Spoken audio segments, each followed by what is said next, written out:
Hello everyone, I am Cabrillas, aka Chubby Gracia. So today, I'm going to teach you on how to compute for ordinary interest and exact interest.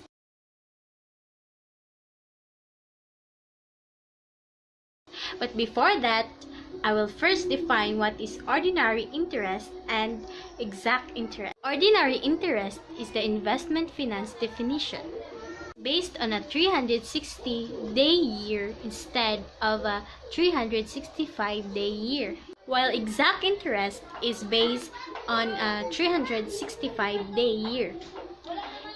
If large sums of money are involved, the difference can be significant. Formula to obtain the interest of a certain transaction requires the variable time expressed to be in years. However, there are certain cases when money is borrowed for a certain numbers of days only. To deal with this problem, the number of days will be divided into 360 for ordinary interest and 365 for exact interest. Ordinary interest is to be computed when the term of loan is given in days. Formula for ordinary interest is IO is equals to PR times the quantity of number of days over 360. exact interest is IE is equals to PR times the quantity of number of days over 365. So here's my sample problem. How much interest will Benny earn if he deposits an amount of 37,500 at 3% interest rate for 235 days and decided deposit it at A. Ordinary interest and B. Exact interest? In order to solve this problem, we will first identify what is the principal, rate, time, or number of days of the problem. So the principal is 37,500. The rate must be in decimal form. So instead of 3%, the rate will become 0.03. So the time is 235. We will first solve for the ordinary interest. IO is equals to PR times the quantity of number of days over 360. Substitute 37,500 to P. Substitute 0.03 to R. And substitute 235 to the number of days. So we will multiply 37,500 to 0.03 and 235. Then the product will be divided into 360.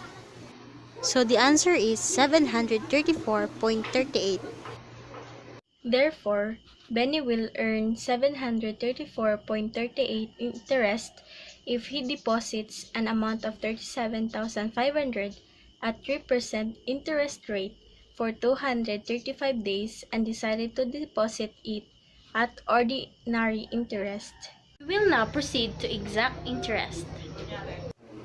IE is equals to PR times the quantity of number of days over 365. So same as the ordinary interest, we will substitute 37,500 to P, 0.03 for R, and 235 for number of days. Multiply the principal, which is 37,500, to rate, which is 0.03, and also the number of days, which is 235. Then the product will be divided to 365. So the answer is 724.32. Therefore, Benny will earn 724.32 interest if he deposits an amount of 37,500 at 3% interest rate for 235 days and decided to deposit it at exact interest. Let us now proceed to the second problem. Lori borrowed 23,000 from the bank that charges 7% interest rate for 298 days. Find A. Ordinary interest and B. Exact interest. So the principal to the problem is 23,000. The rate is 0.07 and the time is 298. This will be our basis to compute for our equation. We will first solve for the ordinary interest. IO is equals to PR times the quantity of number of days over 360. Substitute 23,000 for P, 0.07 for R, and 298 for number of days. Multiply principal, which is 23,000, to rate, which is 0.07, to number of days, which is 298. The product will be divided to 360.